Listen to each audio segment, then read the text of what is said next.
Another project of yours is called Thingfish, which is about, as I understand it, sexually transmitted disease, particularly amongst homosexuals. I mean, I would say it was AIDS, if you like. Which Well, in this thing, it's called the mystery disease, but it's quite obvious that it is an AIDS-like disease, and it's been manufactured on purpose, and it's being transmitted on purpose, and the purpose is to rid the planet of certain people. I believe that AIDS, in reality, is not a natural accident. It's not a natural disease that just sort of evolved. Somebody cooked it up. I think that it's something that either escaped from a genetic engineering laboratory or something that was manufactured on purpose in a genetic engineering laboratory to somebody's specifications. I also believe that all the warfare of the future will be conducted with these biological agents, because now that gene splicing is a thing that can be done, it is feasible to consider the preparation of certain diseases which will kill only specific races, nationalities, or people with certain interests, because you can tailor the disease to attack certain things in certain categories. For example, there are diseases now which affect only certain types of people. Tay-Sachs disease, which affects certain Jewish people. Sickle cell anemia, which affects black people. If you want to narrow it down and carry it to ridiculous extremes, I could see somebody in an American laboratory, or maybe even in a Swiss laboratory, making a disease that would kill only Iraqis, or only Iranians, or only Libyans, or only Russians, or only people from Newcastle, whatever they decided to do, you know? But these are very serious allegations, Frank. I mean, what actually makes you believe this? Do you have hard and fast evidence that this is the case, or is it just something that you've theorized? No, this is just the opinion of an aging buffoon. You know? Just think nothing of it. So, you think that possibly America or any other country in the world could increase its power and its standing internationally by actually utilizing these agents? Let's look at the world the way it really is. Government is a joke. Governments don't do anything. That's like a cardboard cutout that hides where the real machinery is. The world is a place that does business. The world is run by multinational businesses that mostly sell weapons to each other. And then you have sugar business, oil business, coal business, you know, business. And when the guys who run these things say jump, all governments jump. And it's foolish to consider the possibility of nuclear war, because from a business standpoint, it's impractical. It stops all business. So, the way you have to look at it is, the chances are much more likely that the sales will continue of missile delivery systems, but what will be in the warheads will not be things that destroy real estate. It's much more practical to think of missiles going someplace and putting out chemicals or microbes that enable the one party to subjugate the other party by controlling its labor force while leaving the buildings intact. So you've subjugated them, and now you got a bonus. You have their machinery, you got this, you got that. And I believe that there's somebody sitting in an office someplace that's working on it, and that's the practical way to do it. You can scream about nuclear war, and you have people running around with signs and stuff like that, but I don't believe there will ever be a nuclear war, because it's just impractical from a business sense. Meanwhile, the companies that are building delivery systems are making plenty of money, billions of dollars, because the money goes into small arms, delivery systems, medium-sized arms. Their commerce is still going on, and that's why they're alive. That's what they love to do. Yeah, that's already been borne out by missile systems that have been developed that do, in fact, destroy people and not buildings.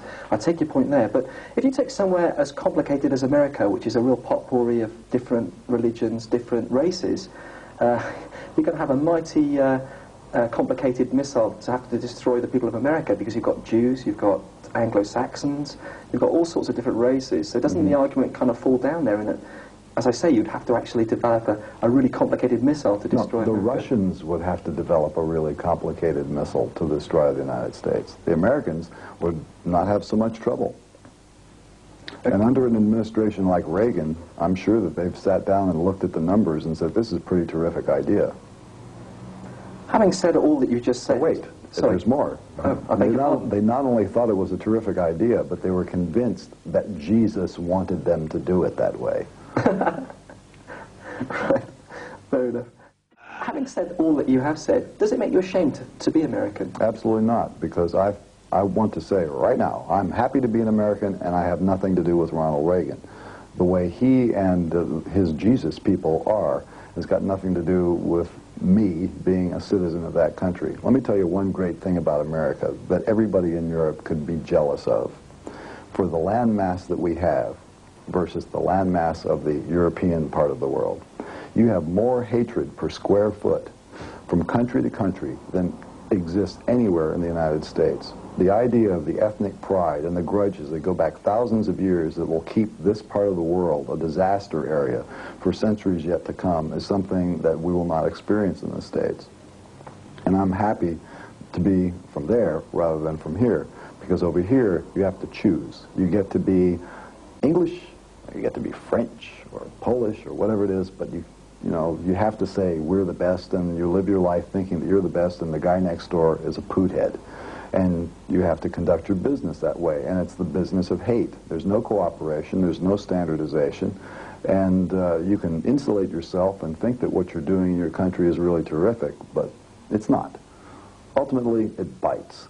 And in the United States, weird as it is, there is always the possibility that something good could happen all the way across the country. There is a national feeling there among a large number of people, even though the guy from Vermont might have totally different tastes in politics and everything else from the guy in Texas. They are still Americans, and they're happy to be that way. You don't hear people saying, I am a European and proud to be that way. You hear them say, I'm French, and the rest of you guys go die. Do you ever get tired of being treated as something of a rock and roll oddball or eccentric? Well, it's always boring, but I mean, that comes with the territory. I would rather be treated as an eccentric than have to do the things that people do in order to be treated as one of the real guys. You know, that's stupid. I'm not going to grow purple hair or wear clothes with a diagonal zipper on it, you know, and sit around all day going. But it's a tremendously powerful mainstream in America, isn't it? I mean... Well, who wants to swim in that? Exactly. It moves toward the Christians. But I wonder what you really did feel about that, because we, on our program, get a lot of videos over from America, and they do seem very formularized, and it must be very difficult for somebody like you to actually be able to survive and create some sort of living within that. Why, it's next to impossible. So how do you cope? You just go against the grain? Well, my theory is you do have to do two things. One, you keep going. One, you don't stop, and two, you keep going.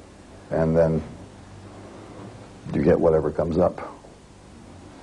But now the reason I asked was because you've been talking about your independence and how valued it is, and by signing to a big corporation, which is very powerful not only in entertainment but in defense and a lot of other areas as well, you might lose that independence, and you might actually... How? All I do is deliver a product to them, and all they do is distribute it. They don't tell me what to record, when to record it, or anything. The work is already done in the United States. They pay me for the privilege of shipping it around outside the United States. Okay. Frank, finally, I'd like to ask you... Actually, I've got a great idea. Maybe we can find some way to work the defense. I know they only make defensive weapons, but that would be a great delivery system for an album. You know, what a way to release an album. You know, for those hard-to-get-to areas, you know. And it's a good way to test the missile to see whether it actually will fly, because in the United States we have all these missiles on the ground, but they have these computer chips from Texas Instruments, and we don't know whether they're going to go anywhere. So EMI Thorn has the possibility to rush release this album, which they're a little behind on. They have a chance with 4 missiles. They can test the missiles, and we can, you know, have a committee meeting and choose the right country to aim the things at, and send a sucker over there with just a few of them in the warhead, and it would be a really great way to tie the two companies together. Frank, I'm sure the marketing boys are working on that even as we speak. I hope so. Thanks a lot.